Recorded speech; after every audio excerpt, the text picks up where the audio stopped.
રાજકોટના ગોંડલના યુવકના શંકાસ્પદ મૃત્યુના મામલે રાજસ્થાનના સાંસદ હનુમાન બેનીવાલ લોકસભામાં યુવકના મૃત્યુનો મુદ્દો ઉઠાવશે. સાંસદ હનુમાન બેનીવાલે ટ્વીટ કર્યું છે કે યુવકના મૃત્યુની સીબીઆઈ તપાસની તેમણે માંગ કરી. આ ઘટનાને જાટ સમુદાય સહન નહીં કરે. પૂર્વ એમએલએ જયરાજસિંહના પુત્ર ગણેશ પર યુવકને મારવાનો આક્ષેપ થયો છે.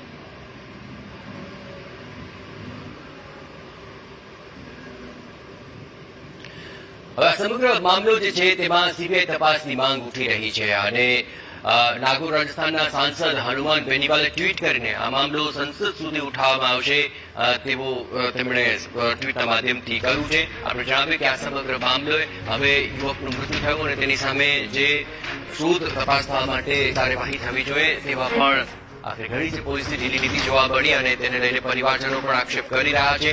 આ સમગ્ર મામલે હવે હનુમાન બેનીવાલ તેઓ આ મામલે સીબીઆઈ તપાસની માંગ કરી રહ્યા છે અને મુદ્દો સંસદમાં ઉઠાવશે તે પણ તેમણે સ્પષ્ટપણે લખ્યું છે. આપણે જણાવીએ કે અહીં ગોંડલના યુવકના શંકાસ્પદ મૃત્યુના મામલે હવે રાજસ્થાનના સાંસદ હનુમાન બેનીવાલ લોકસભામાં આ યુવકના મૃત્યુનો મુદ્દો ઉઠાવશે અને તેમણે સ્પષ્ટપણે આ વાત ટ્વીટના માધ્યમથી લખી છે અને યુવકના મૃત્યુની તેમણે સીબીઆઈ તપાસની પણ માંગ કરી.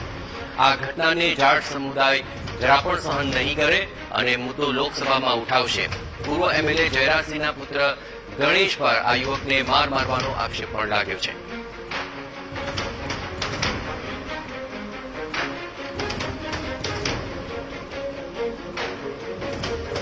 ઘટનાને લઈને જાટ સમુદાય કોઈ પણ પ્રકારે સમાધાન નહીં કરે અને મુદ્દો લોકસભા સુધી ઉઠાવશે. કારણ કે આ સમગ્ર મામલે જે યુવાનનું મૃત્યુ થયું છે તેને લઈને પણ તપાસ કરવામાં ન આવી અને સીસીટીવી જે સામે આવ્યા છે તેમાં સ્પષ્ટપણે આ યુવાન જતો હોય તેવું દેખાઈ રહ્યું છે. પૂર્વ એમએલએના પુત્ર ગણેશ પર